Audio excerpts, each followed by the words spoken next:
உங்களுக்கு பாவம் இருக்கும், அது வேணாம் விட்டுலாம், எப்படியாவது விடுதலை ஆயிரணும் அப்படிங்கிற எண்ணமும் இருக்கும். ஆனா விட முடியாதபடி உங்களுக்குள்ள ஒரு போராட்டம் இருக்கும்.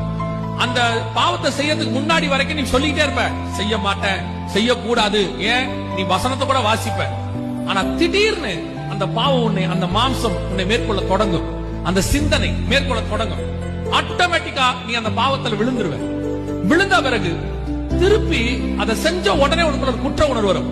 சிலர் என்ன சொல்றாங்கன்னா, நான் பாவத்தை செஞ்சுட்டேன், விழுந்துட்டேன், அவ்வளவுதான், இனி ஆண்டவர் என்ன மன்னிக்க மாட்டாரு. நான் உனக்கு ஒண்ணு சொல்றேன், நீ செஞ்ச உடனே உனக்கு இன்னும் பாவம்னு தோணுது இல்ல, அந்த தோணுகிறது இல்ல, அது உனக்கு தேவன் கொடுத்ததுனால தான் தோணுது.